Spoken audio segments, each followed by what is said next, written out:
যা অবস্থা হয়ে আছে, এটা যদি নিচে পড়ে, মানে রাস্তা দিয়ে, মানে আমাদের যে ফ্ল্যাট আছে, ফ্ল্যাটের মানে দুদিকেই নিচে লোক থাকে আর দুদিকেই যাওয়ার রাস্তা আছে। এইদিকে একটাই পরিবার আছে, এইদিকে যেমন অনেকগুলো পরিবার আছে, এইদিকে একটাই পরিবার আছে।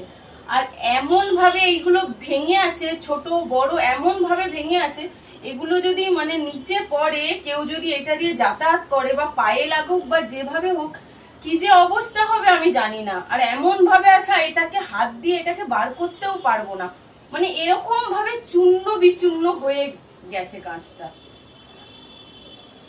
তোমাদেরকে সামনে দিকে দেখাচ্ছি, মানে কিরকম ভাবে হয়ে আছে, যে এটাকে তুলে আমি কিছু করব বা তুলে মানে আমি এখন বের করে নেব, কাঁচালা যখন লাগাতে আসবে তখন লাগাবে, কিন্তু সেরকমও পরিস্থিতি নেই যে এটাকে আমি মানে একটা একটা করে তুলে রাখবো।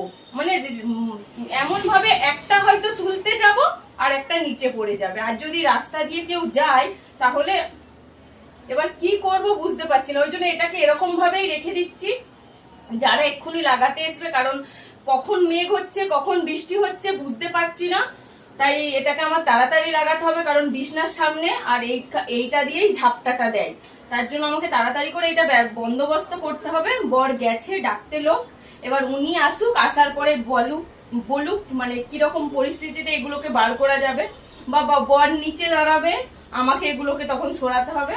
একার দ্বারাই সম্ভব নয়, দুজনে মিলে সম্ভব। আর আমি আছি 5তলা বিল্ডিং এর উপরে, তাহলে বলো 4তলার উপরে 5তলায় আমার ফ্ল্যাট, তার উপরে এরকম পরিস্থিতি কিভাবে হয়েছে বুঝতে পারছি না। কিভাবে এটা ভাঙলো, কেউ কিছু ফিকে ভেঙেছে বা কিভাবে ভেঙেছে, এরকম না ভৌতিক কিছু আছে, যদিও বা আমার ঘরে ভৌতিক কিছু নেই, কিন্তু যা হোক ভাবে এটা গেছে। তোমাদেরকে সামনের দিকে দেখাচ্ছি কিরকম হয়ে আছে কাঁচটা, দেখো।